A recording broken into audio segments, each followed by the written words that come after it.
yeah, I just type in the command to start the toolkit, and it's going to ask me for the place where I have the source code. In the meanwhile, I should also set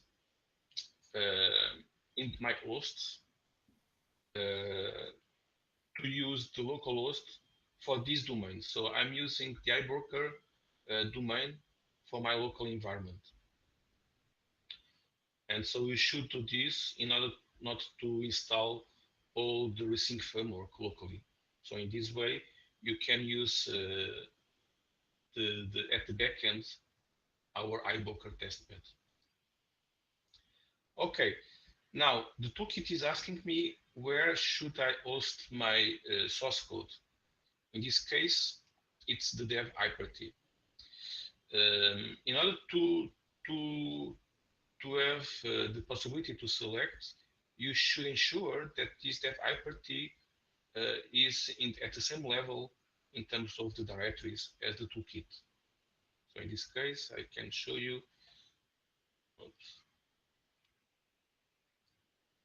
that yeah, the toolkit folder is at the same level as the dev Hyperty folder. Okay, so now I select the dev Hyperty. So it's going to now extract all the source code and generate the descriptors that the toolkit will require and publish in the catalog. So the catalog is the place where we're going to host descriptors and the source code of Hyperties. So we have a few Hyperties. So it's publishing the catalog. Now it's starting. Okay, so it's just started, and now I have the toolkit running. Now let me briefly introduce how to develop. So in this case, we have two Hyperties. So we have the reporter and the observer. So the reporter on the left and the observer on the right. And we have to define a common data object that in this case is the allow object that is defined in a JSON schema that you can find here on the right. So this is the JSON schema that defines the allow object being used by the allow world reporter and observer. This is very simple, so just define an attribute called allow type string, and then the allow reporter can create allow world objects. For that, we use the syncer API. So we should instantiate one syncer component with this, where you pass the URL of the Hyperty, the configuration, and also the message bus that's going to be used in order to communicate with other Hyperties.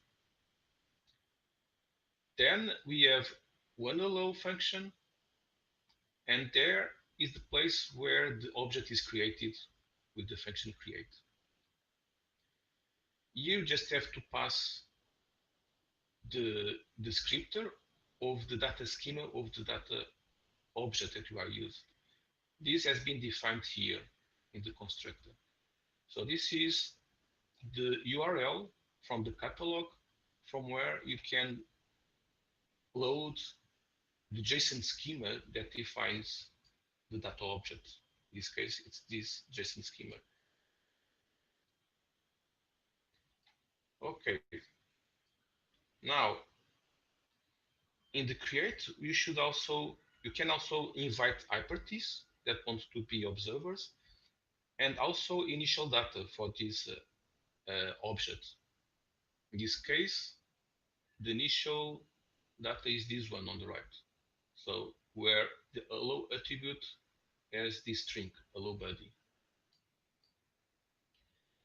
Okay, so the object is created. So as soon as you invoke this function, On the observer side, you're going to, so the constructor has the same parameters, and there you also instantiate a new syncer, but in this case, you'll be the observer. So this means that we will wait for events about invitations. So the create function that was invoked by the reporter will trigger this on notification. And in this case, as soon as the create is received by the observer, it can acknowledge the subscriber, the reporter, that he receives the invitation, and then it can subscribe to be an observer for this new object. By the way, in this case, the observer also notifies the application that an invitation has been received. So the observer requests to be subscribed, so it just has to pass the descriptor of the object that he wants to subscribe, and also the URL of the object. So objects are also addressed with URLs. This subscription is going to be received by the reporter on this function, on subscription. It's going to be called, and in this case, the reporter will automatically accept the request for the subscription. And now this means as soon as this has been accepted by the reporter, this means that the reporter and the observer has a data synchronization stream established between them. And as soon as there is a change in the allow object, like in this case with the by function, so in this case the allow attribute is changed, the observer will immediately will be immediately notified about the change with this function on change. And in this case, it will trigger the application about the change. So this is really the basic mechanism that is used for the communication between Hyperties through data synchronization without having to standardize protocols or APIs. Okay, so let's now have a look and test our Hello World locally. So I will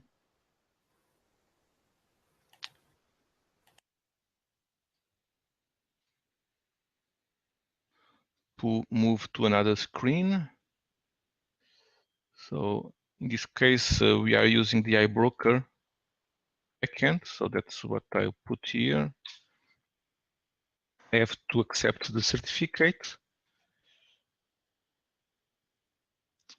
And I can just select the Hello World reporter. I will associate to my own Hyperty. So at this point, I'm using the toolkit locally. If you check the console,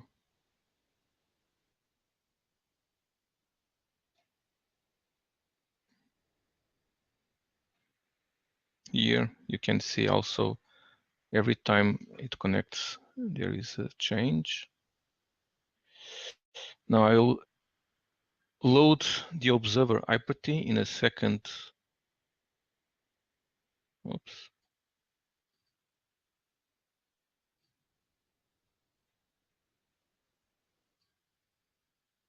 I think I will close this one.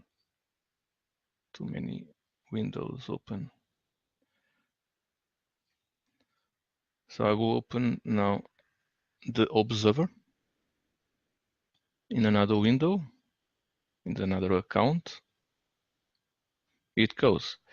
And now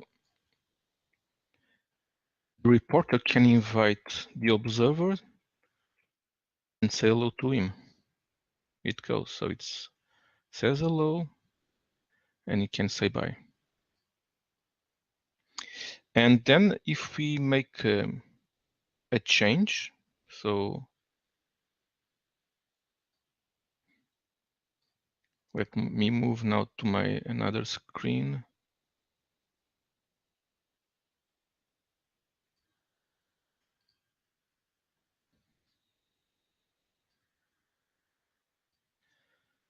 So just to show you that this really works, I can change here the bye message. And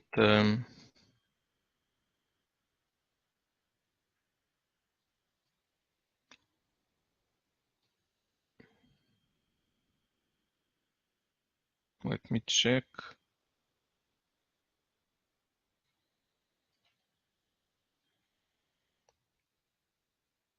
that I did change.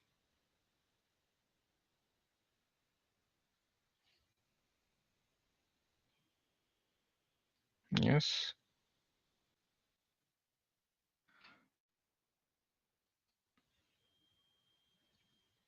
Now I can test it again and to see that it really changed. So this is the reporter again. I'll put here the observer.